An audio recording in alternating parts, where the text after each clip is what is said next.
Hey cuties, PeachY here, welcome back to a new video. And in this video, thanks to the latest Monster High episodes from the new animated series, we have a bunch of new Monster High tea to talk about, from Ghoulia's first appearance, speaking lines, to more information about Clawdeen's mom's disappearance and first look at her. And apparently Clawdeen also has a little bit of a crush on someone. Stay tuned and let's get into it. So starting off with the Deuce episode, The Thing You Deuce, I think it's called. It starts off with Clawdeen talking to Deuce about potentially trying out for Casketball and their team, and Deuce talks about the history of Casketball in general. And so here we have a portrait of the first team full of Gorgons, and it usually wasn't like that. Usually in the past, Gorgons were not participating in Casketball because they were not allowed. And then one day, Deuce's mom, Medusa, which here they sometimes refer to as Deusa, so maybe they just kind of leave off the Medusa part, but this is the first trophy that Gorgons won, and we can even see a little picture engraved there of his mom, I'm guessing. And remember, Deuce has two moms in this generation. He has Medusa, and then another name who I do not remember. It's something with L, but he has two moms basically. They have a motto, Gorgons, which is that it's winning is what Gorgons do, and that's what they are doing since he is the captain, I think, of the Casketball team present day, which you can see here includes our dear zombie girl Ghoulia herself and Laguna, which is weird because Laguna wasn't in a six-pack. They have a bake sale basically, and it's all about the individual Casketball members trying to see who can sell the most baked goods. They have to come up with a plan, and Deuce already has one in mind. He's gonna turn sugar, which, by the way, when people took this picture out of context and said they were doing cocaine, girl, you best believe I lost my shit. Oh my god, that's it. That's so funny.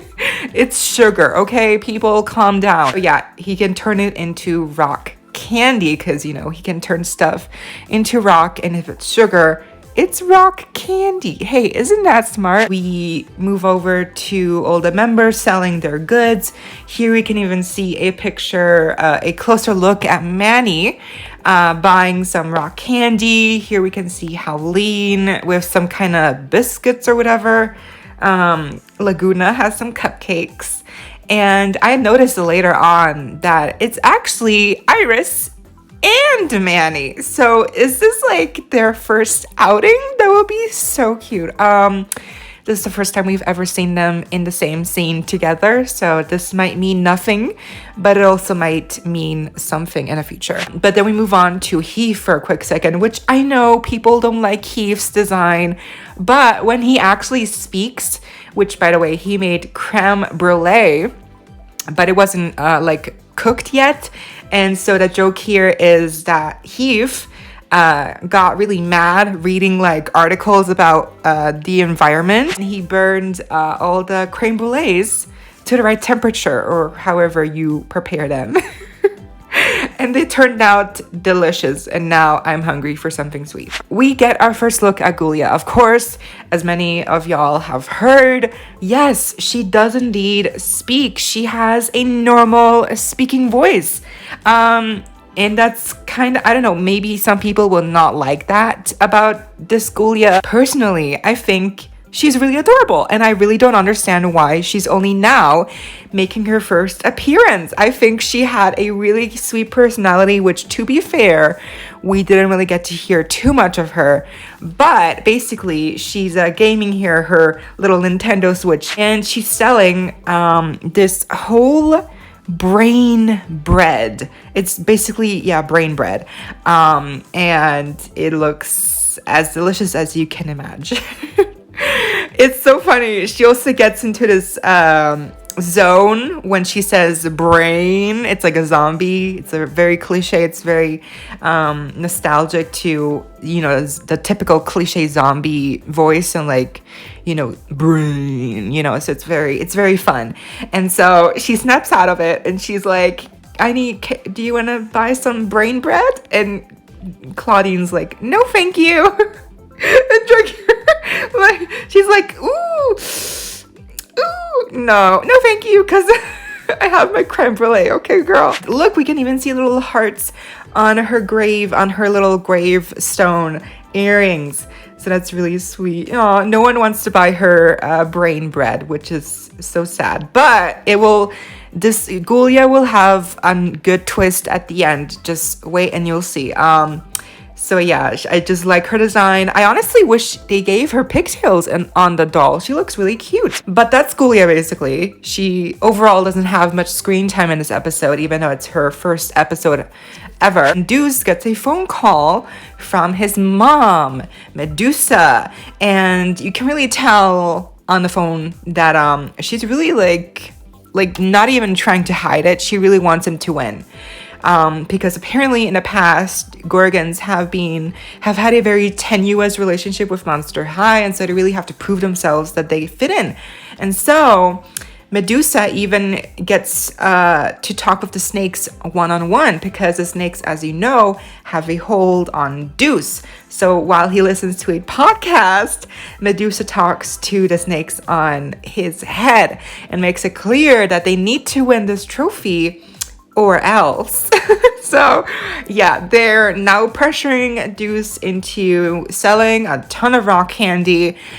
He even gets Draculaura to sponsor his little candy on her EekTalk account, which in the next episode we find out she has a lot of followers, and everyone's loving this rock candy. It's a smash hit. And so Deuce ends up with a ton of orders, as you can tell by the big pile of paper. And he goes to Clawdeen, Frankie, and Draculaura for help. You can tell that they're really starting to get tired.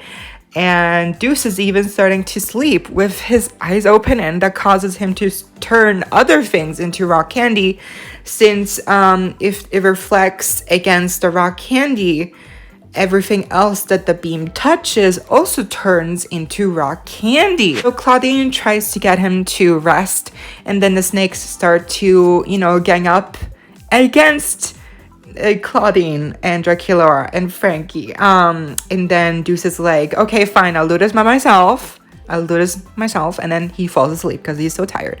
So the snakes puppeteer him around, continuing on the orders for the rock candy. Next day, everyone's there waiting for their order, and it's all chaos by that point. The snakes, Deuce, they're all so tired, they don't even know what they're doing. So they turn everyone into rock candy, even poor Helene here. And thanks to Draculaura's extra pair of sunglasses, she puts them onto Deuce, you know, by flotation magic. And he snaps out of it very quickly. So they end up using the brain bread from Ghoulia to reverse the, you know, rock candy situation, since, you know, reflecting the beam of his eyes into the brain bread would then turn everyone else back to normal. I don't know, it's a weird logic, okay? But yeah, basically he gave up on his trophy to save all his friends. That's the moral of the story. And at the end, like I said, Ghoulia ends up actually winning. Yes, she gets this huge trophy and everyone's so happy for her, and she's so adorable. Look at her. She's so cute. And then Deuce ends up sleeping because he's so tired and exhausted. So yeah, good for him. And at the end of this Deuce episode, he says he knows that he can pull anything off. And look, I love the confidence that they gave Deuce in this generation. He still has Draculaura's pair of glasses on, and he's like, I can pull anything off, girl. Yes, I slay. And honestly, like, I'm loving Deuce's character here. He's adorable. So in the second half of the episode, it's all about Clawdeen and, you know, her first weekend going back home since she's found out about Monster High, since she's found out about her being half werewolf and all that stuff. And so her plan is to go back home and tell her dad that she is half werewolf. And that's obviously something that she's very troubled by, because apparently whenever she talks about monsters with her dad, he gets all weird about it. But he definitely knows something about her mom's disappearance. So she wants to find out more about that. So she wants to tell him. Now, while this is happening, Draculaura just hit 90K on EekTok, which is an amazing number. Congratulations, Draculaura.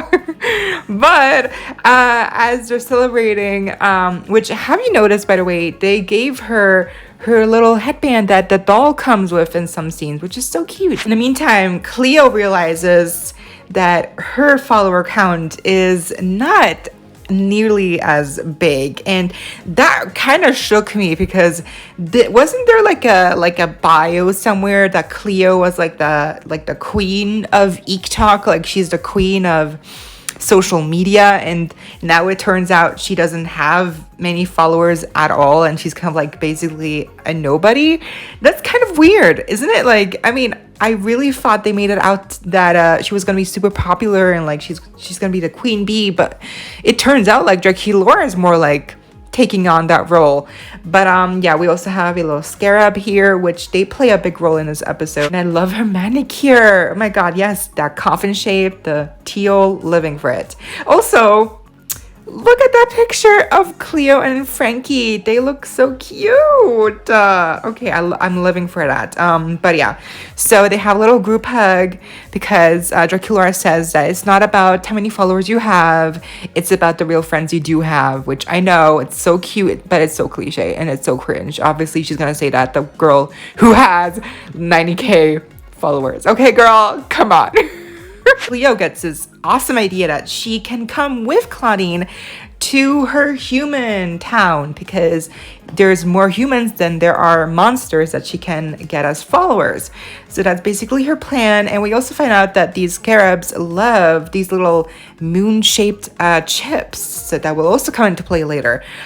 So Cleo, I gotta say, I like this Cleo, because she's trying to be a good friend, but at the same time, she knows she's gonna get something out of this. That's totally Cleo, but not in a mean way. You know, it's like, yes, she's being a little bit selfish, but at the same time, she's also trying to help Clawdeen. It's a win-win. She's looking out for herself and Clawdeen. So I just love that they kind of make Cleo a more like nice version of the original Cleo, because she's really just, she's not trying to be mean. She's just trying to get more followers. So she goes with Clawdeen to her hometown, and I love their little hug here. I love this dynamic. I can't imagine that this has worked so well so far in the episodes, this Cleo and Clawdeen friendship. So Cleo gets to see Clawdeen's little home and while she's in human form, and Cleo has to hide in Clawdeen's room, because obviously her dad doesn't know that Cleo is a mummy and that she's there in her room. So she gives her a little pep talk before she goes out to meet her dad, and they have a little bit of a dinner, and Cleo gets into some trouble here, making some noise, and then she finds the fear book, or I guess the yearbook of Clawdeen's old school, and she finds these two popular girls, which at first I was like, oh, these are two new characters, but actually they appeared very quickly in the first episode at the library, remember? I think that's the same two girls. Now, Crescent almost busts Cleo out of Clawdeen's room because she hears something, but then Clawdeen kind of, I guess, lets out a bark and communicates with Crescent. So that kind of makes me believe that Clawdeen might be able to talk to animals, or at the very least dogs and wolves. So that's very awesome. Now, in her room, Clawdeen is freaking out because she doesn't know how to tell her dad about all of this. Cleo once again gives her reassurance. She's really funny. She's like, yes, emotional monster support, check. And now it's all about me. See, like, she's not being rude, but she's like, I don't know, I feel like this is just a more nicer version, a more acceptable version of Cleo. And I love that she's still so me, followers, but it's also more like a more palatable version of Cleo. So she finds out about these two girls, obviously, and also about what they're doing. They're talking about this Egyptian food at a restaurant, and she also finds out that they have a ton of followers. So she sets out to find them and leaves behind her phone. Now, why would she leave behind her phone if that's the device she needs to film Eek Talks and whatnot? That's kind of a little bit of a loophole. And she goes to her dad for help, transforms into a werewolf, and tells him all about that. Now, her dad actually already knew that she was half werewolf because she says that she looks just like her mother. Clawdeen obviously has questions about where her mom went, the disappearance, and they have a cute little moment, which I love. Now, he has a secret compartment behind this painting, which has more information about her mother's disappearance. So apparently Clawdeen's mom had to take on a monster task from the Monster Council and never returned. And this is the only picture we have of Clawdeen's mom, and I think she looks great. She definitely has Clawdeen's looks. She has Clawdeen's hair color. She has purple and like violet hair. I love her little bob. It reminds me of Toralai's hair. And she looks great. I love her here. I guess when Clawdeen was still a baby, her mom was still around. So it just happened recently that I guess Clawdeen's mom vanished. But up here, we also get a cropped off picture of, I guess that's Clawdeen's mom holding Clawdeen. Now, I tried my hardest to find a frame where we could see the full picture, but it's just not there. It's not in the episode. They just don't show it. So I guess we can just assume that that is Clawdeen's mom. I mean, it matches the sweater, right?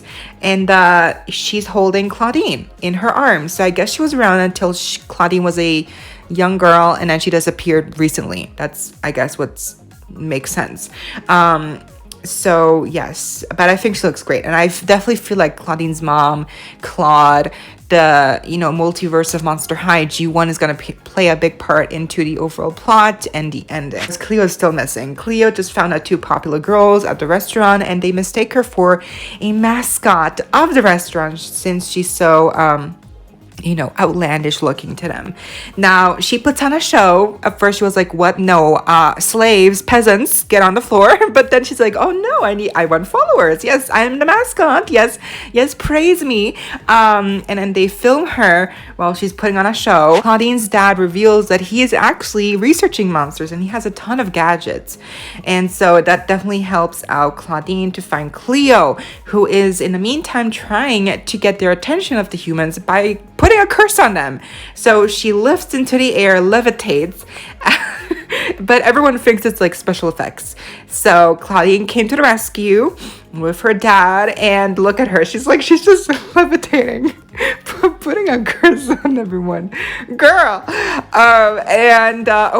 Clawdeen throws like a bag of moon chips at everyone, and so the scarabs come out flying to get the moon chips. So that looks kind of ominous, I'm not gonna lie, but she's having a great time. That's my mood.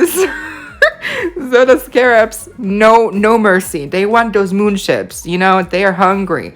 And then Cleo comes down, and she's like, what? Like, hold on a second. I'm trying to curse someone, okay, Clawdeen? In a second, okay? And then Clawdeen makes it clear that that's not cool. Humans don't really like to get cursed. And she was like, oh no, I just wanted people to like me. And then Clawdeen's like, girl, you don't need to worry about that, okay? And then she fixes Cleo's mess by making it look like it was fake. And Cleo remembers that, it's the real friends that matter and not some stupid number of followers.